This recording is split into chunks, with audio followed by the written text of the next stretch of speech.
ನಮ್ಮ ಬೋಯಿ ಸಮಾಜ ಹೋರಾಟ ಮಾಡ್ಲಿಕ್ಕೆ ಕಾರಣ ಅಂದ್ರೆ ಏನು ನಮ್ಮ ಸಮಾಜಕ್ಕೆ ಅನ್ಯಾಯ ಆಗಲತ್ತೈತಲ್ಲ. ನಾವು ಶೆಡ್ಯೂಲ್ಡ್ ಕಾಸ್ಟ್ದಾಗ ಇದ್ರು ಬಿ ನಮಗೆ ಒಂದು ಯಾವುದೋ ಬೇರೆ ಜಾತಿಯಿಂದ ತಂದ ಕಿಸಿಂದ ಇವು ಅವರಲ್ಲ ಇವರಲ್ಲ ನಿಜವಾದ ಬೋಯಿಗಳಲ್ಲ ಅವರಲ್ಲ ಒಡ್ರ ಸಮಾಜ ಹಿಂಗತಂದು ಹೇಳಿ ಭಾಳ ಅನ್ಯಾಯ ಆಗ್ಲತ್ತೈತಿ.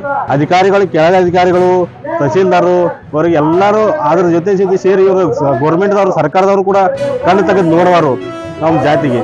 ಮತ್ತು ಉಗ್ರಪ್ಪ ವರದಿ ತಂದ ಒಂದು ವರದಿ ಮಾಡಿದ್ರು ಉಗ್ರಪ್ಪನವರ.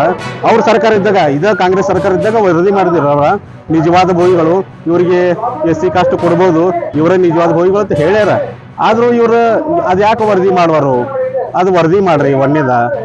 ಎರಡನೇದ ನೀವು ಪ್ರತಿ ತಹಸೀಲ್ದಾರ್ ಆಫೀಸ್ ಕೊಟ್ಟ ಅವರೆಲ್ಲ ಬಂದು ವಾಸ್ತವಿಕವಾಗಿ ಎನ್ಕ್ವೈರಿ ಮಾಡ್ತಾರೆ, ವಾಸ್ತವವಾಗಿ ನೋಡ್ತಾರೆ ನಮ್ಮ ಮೂಲ ಉದ್ಯೋಗ ಏನ, ನಾವೇನು ಮಾಡ್ತೀವಿ ಎಲ್ಲ ಕೇಳ್ತಾರೆ, ಎಲ್ಲ ಬರ್ಕೋತಾರೆ, ಎಲ್ಲ ರೈಟ್ ಇರ್ತೈತೆ. ಆದ್ರೆ ಅಲ್ಲಿ ಹೋಗಿ ನಿಮ್ಗೆ ಆಗೋದಿಲ್ಲ, ನೀವು ಅವ್ರದ್ರಿ ಇವ್ರದ್ರಿ. ಹಿಂಗಾಗಿ ನಾವು ಮುಂದಿನ ದಿನಮಾನದಾಗ ನಾವು ಶಾಲೆ ಕಲಿ ಮಕ್ಕಳಿಗೆ ಸುಖ ತೊಂದರೆ ಆಗತ್ತೆ. ಈಗ ನೌಕರಸ್ಥರಿಗೆ ಭಾಳ ತೊಂದರೆ ಆಗ್ಲತ್ತೈತಿ. ಅದೇ ರೀತಿ ಮುಂದಿನ ದಿನಮಾನದಾಗ ಮಕ್ಕಳಿಗೆ ಸುಖ ತೊಂದರೆ ಆಗತ್ತೈತಿ. ಆದಷ್ಟು ಬೇಗ ಇದಕ್ಕೆ ಪರಿಹಾರ ಕೊಡ್ಬೇಕಂತ ಅನ್ನೋದು ಗೌರ್ಮೆಂಟ್ಗೆ ನಮ್ದು ಮನವಿ ಇದೆ.